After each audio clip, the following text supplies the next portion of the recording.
Hey there, bookworms. Welcome to Pouring Over Books, a podcast where we dive into the books we love and maybe a few we didn't. I'm your host, LaShawn, and every week I'll be deep diving into what I'm reading, recommendations, and talking about all the things that we love about books. So grab your favorite coffee or tea, find a cozy spot, and let's get ready to pour over some great books together. Moving in with my dad and taking over his company because there was no one else to do it. Leaving Blaho so that he wouldn't be punished for my infertility, so that his mother could have grandchildren. Decisions I felt forced, even coerced into for the greater good. For the first time, they revealed themselves to me for what they were, choices, my choices.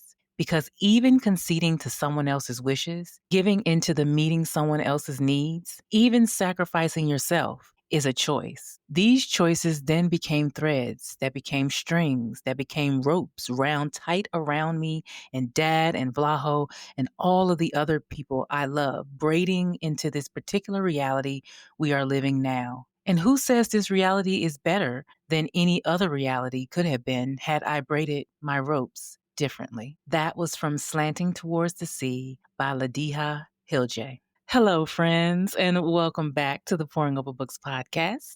My name is LaShawn, and I am your host. And I am here to remind you that we still have a full month left in summer. Even though these children are going back to school, there's candy corn in the stores, and pumpkin spice stuff is trending on Pinterest. Now, I love fall. Don't get me wrong, when it officially arrives, it will become my entire personality. But am I wrong for wanting to hold on to the little bit of summer that is left? I just want to hold on to it just a little bit, just a little bit. As our summer reading comes to an end and my summer break looms, which I'll talk to you about later, I want to take the time to answer a question I got last week, which is, what book should I read before the summer ends? I wanted to go on and on about one book in particular, but I decided that it was better to give people options because who doesn't like options? For me, this was the summer of rediscovering or discovering good writing. I'm a nerd. I love a well written sentence. I love alliteration. I love big words used right and well. I love a good turn of phrase that makes me feel everything. I love character development and run on thoughts of said characters. I love it all. And this summer, I read books that made me reread sentences, that made me write them down, and made me think about them even after I put the book down. And this week, I want to talk about 5 of those books. These are 5 books that I've chosen that I think everyone should read before summer ends. You don't have to read all 5, but pick one. Pick one. All right, let's get into it. So I've divided them up into categories based on the genre that they're in. So for my women's fiction / romance fans, I'm going to recommend These Summer Storms by Sarah McLean. Alice Storm hasn't been welcome at her family's magnificent private island off Rhode Island coast in 5 years, not since she was cast out and built her life beyond the Storm name. But when her father dies, Alice and her family are bound to stay on the island and play one last challenge designed by her father to get their inheritance worth billions. You heard that, billions. Now, I've read Sarah McLean's historical romance books, and so I was personally interested to read this contemporary novel / women's fiction book from her. Like I said, it read more like women's fiction than romance, and I love that. And I think this is a great intro into romance for someone who is not used to reading it, who wants something good and light, but still has some depth. From her older sister's secret love affair, her brother's obsession with being a CEO, her younger sister's woo-woo and her mother's coldness, and her father's second in command, who is too handsome and was supposed to be a one-night stand. Yes, yes, yes. It was both intriguing to see if everyone would last to get the funds and all the secrets that were uncovered as we got through the book. So I really recommend that one. I think I rated it like a 4.5 out of 5. It was one of my favorite books so far this summer. For my people who are interested in fantasy but want something not typical, basically no extreme fairy smut, we'll say, I'm going to recommend The Night and the Moth by Rachel Gilling. Sybil Delling, a diviner who receives prophetic prophetic visions from six mystical omens is nearing the end of her 9-year service at the cathedral. When fellow diviners begin disappearing, she reluctantly joins forces with Roderick, a defiant knight who doubts her powers. Together, they must confront dangers beyond the cloister and uncover the truth, because only the gods hold the answers, and only a heretic like Roderick may have the power to defeat one. I had no intention of reading this when it was first published because I knew it was the first book of a series of a duology. And you know me, if you've been listening at any length of time, you know that I have been burned by other authors with these series. And so I like to wait until it is completed, or at least the second book is on the horizon, like a publisher date. But I loved Rachel Gilling's Shepherd King duology. It was one of my favorites in 2023. So when I was offered the arc of this, I was torn, but I gave in. It started off really slow for me, basically because you're getting into a new magical system and world building, but it was a good slow. Just like her previous series, it's lush and slow, and the story just builds on itself and slowly, so slowly that I didn't realize how much I was enjoying it until it was over. I absolutely loved this book. The story itself, like I said, it built and built and built. And just when I said to myself, but what will the next book be about? That last chapter, I suspected but didn't know it, and I did not know it would go like that. But the romance in this book was the perfect companion to the overall story. So if you are looking for a romance first fantasy, a romantasy, this is not it. But I still think you should read it because it is worth it for the fantasy, and just the story and the writing is beautiful. Beautiful. I really, really enjoyed this one, and I cannot wait for the next one. If you are looking for a thriller, I'm going to, of course, if you know me, you know what I'm going to suggest. King of Ashes by S.A. Cosby. I will go on and on about this book for probably the rest of the year. The premise: Norman Carruthers returns to his Virginia hometown after his father's suspicious car accident. He finds his brother Dante in deep with dangerous criminals and his sister Nevaeh overwhelmed running the family's crematorium. Threats close in. Roman, once a financial prodigy, offers himself and his skills to protect his family. While Nevaeh digs into the mystery of their mother's long ago disappearance, Roman proves he's far more dangerous than the criminals expected. A gritty, fast paced story about loyalty, buried secrets, and how far one will go to protect the ones they love, because in the end, everything burns. I knew personally that this was a 5-star read at the 50% mark. It exceeded all of my expectations. This is not my usual book. Like I always like to say, it's gory, it's violent, it's riveting, but I could not put it down. Plus, again, the theme that seems to go through these books this summer is the writing was beautiful. Like I said before, the nerd in me loves to see all the big words I learned in SAT prep used in a sentence. But the way he made you feel with those words was a big, big part, the best part, I think, of the book. Because the way I wailed and screamed in the last 25% of this book really needs to be studied. It was a masterpiece, leading us to the conclusion that had me screaming and staring at the wall after reading the last chapter. If I could give this 10 stars, I would. And everyone who asked me for a book this summer, this has been my go-to. Just read it. It's perfect. For my literary friends, I have 2 books for you. Let's start with Broken Country by Claire Leslie Hall. Beth and her husband Frank live a quiet life built on a farm until a dog is shot, unraveling their entire lives and the secrets that keep it together. Because the dog's owner is Gabrielle Wolfe, Beth's teenage love who shattered her heart. Now, back in the village with his young son, Gabriel reawakens memories Beth has tried to forget. Caught between her past and present, Beth must face impossible choices. Broken Country blends the emotion of a love story with the suspense of a thriller, and I thought that was brilliant of it.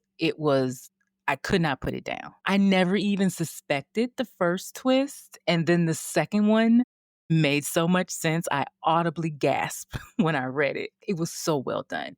It just drew me in and kept me in a chokehold until the very last line. I personally had a different ending in mind when I started the book, but when I got to the end, I understood that this was how the book had to end. It was excellent.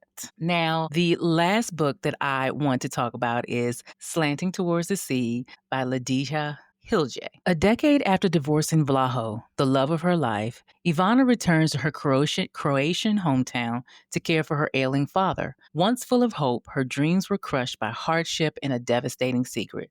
Vlaho is now happily remarried with children, and Ivana finds unexpected comfort in reconnecting with him and befriending his vibrant wife, Marina. But when a new romance sparks for Ivana, the delicate balance between the three is shaking, leading to an emotional reckoning that forces each to confront love, loyalty, and the weight of the past. This book, guys, this was one of the most beautiful books I've read this year. That quote that I read in the beginning was from this book, and I remember reading that and being like, oh my, oh my. There's another line in the book that I wrote down. Here it is. It says, where is the fine line between sacrifices that make sense and those that don't? And how do we tell them apart? This is the question that I thought of while reading because, my goodness, this basically sums up the entire premise of the book. Ivana was such a beautifully complex character driven by so many big emotions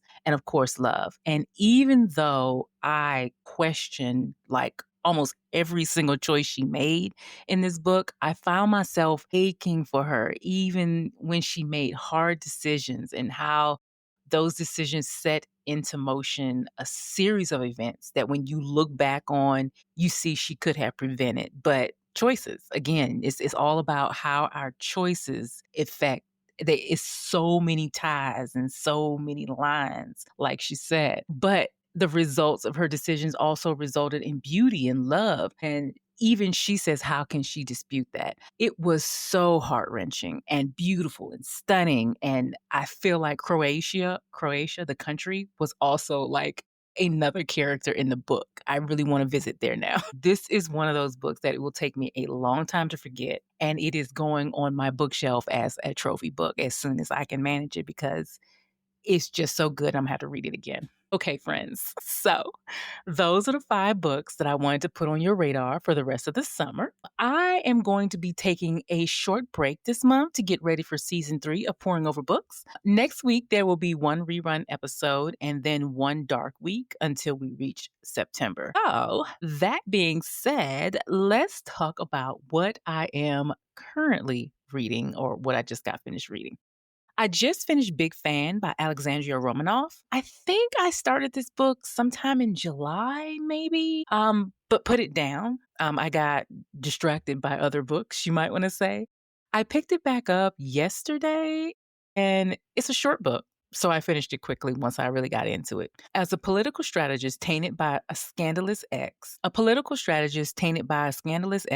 finds an unexpected career detour when her teenage band boy crush offers a second chance at the spotlight and maybe something more. This was a quick short read. It's a romance. It was almost like a bite-sized story. Like it really wasn't drawn out. It got to the point. There was conversation, tension, sexy times, and then a conclusion. I mean, the book was only 162 pages. It didn't wrap everything up in a bow like most romances do these days. Like it gave you a satisfying conclusion, but it left it open for more. And I was perfectly fine with that. There is an epilogue that you have to scan a QR code at the end of the ebook to read, the end of the book to read, but I decided to end it there and just imagine them finding their long term happily ever after. So I gave that one a 4 out of 5. It was cute. It was cute, and it mainly got the 4. Did I give it 3.5 or a 4? I don't know, but I'll say 4 for now, mainly because it was short, quick, and to the point. I appreciated that way more than anybody knows. I am currently reading The Wedding by Dorothy West for the Pouring Over Books Book Club. In Dorothy West, The Wedding, set in an exclusive African American enclave of Martha's Vineyard in the 1950s, wealthy and beautiful Shelby Coles prepares to marry a white jazz musician, causing tension in her proud upper-class Black family. As relatives and friends gather, long-buried resentments, colorism, class divides, and generational conflicts surface. Through shifting perspectives and rich backstories, West explores how history, identity, and societal expectations shape love and ambition. Over the course of the wedding weekend, revelations and confrontations challenge traditions, forcing the Coles family to reckon with their values, their prejudices, and what it truly means to belong. We are on week 1 of our discussion, so if you still want to join us this month, you definitely can. We just read chapters 1 through 4, and we are working on chapters 5 through 9 this week. I will leave a link in the show notes to join us. Join us. We have a good time in our meetings. Come join us. Next on my TBR is Throne of Glass by Sarah J. Maas, because I am part of a reread along of the entire Throne of Glass series. I was slightly behind reading the first book in the series, The Assassin's Blades, which is a prequel of sorts. But now it's time to dive into the actual series. Despite the popularity of ACOTAR, A Court of Thorn and Roses, and all those books, Throne of Glass will always remain my favorite series of Sarah J. Maas so far. It leans more fantasy than romantasy. It has less sexy times than her other books, and in my opinion, overall is better written. I think it's because it started off as YA fantasy, and in my humble opinion, YA fantasy has more depth and more storytelling, and it's usually a better fantasy experience because they don't have any sex to focus on as much. It's more tension, it's more yearning, it's more closed door. And so they really have to focus on the story and not use sex as a plot point, you might want to say. And there's more character development. Character development is always top tier. And that is what I really love about this series, because the journey of Selena to Aelin is a big one. I always highly recommend this series, even though a lot of people are bored until book 3. They just don't get it until book 3. And that's perfectly fine. But that is what I am currently committed to reading, along with The Wedding for the book club. And I am finishing up this billionaire romance series of my friend Emily, who was on the pod. She sent me a text message about when she was reading one of the books, and I got sucked in. It is not my usual romance. There is more character development. It's more romance and yearning, and like I said, character development. And there's a story. The sexy time. Sometimes the first kiss doesn't happen till like 75% into the book. It is the slow burners of slow burn. But I am really enjoying those books. Also, I am on the last one, and I'm trying to take my time. I had to take a step back because, after you read something for a lot of something for a while, you make yourself take a step back. But anyway, that's it. Like I said before, this is my last live episode of the month. I am so excited to take a little break and rev up for the fall reading season. A few housekeeping notes before we go. Remember that you can now watch this episode on YouTube. The link is in the show notes. And don't forget to follow the podcast on the podcast's IG page at Pouring Over Books Pod on IG. If you love this episode, do me a favor and make sure to follow the podcast on the podcast platform of your choice so that you don't miss the next episode. It's free. It helps the show. It helps us find more bookish friends, and it keeps your TBR interesting. As always, you can follow me personally on IG and TikTok at LaShawn Wiltz, and my Substack, Letters to LaShawn. Okay, friends, thank you for listening. Remember, there is a pre-recorded episode next week, but I will talk to you personally in September with all the reading I get done for the next few weeks while I'm on break. Okay, talk soon. Bye-bye.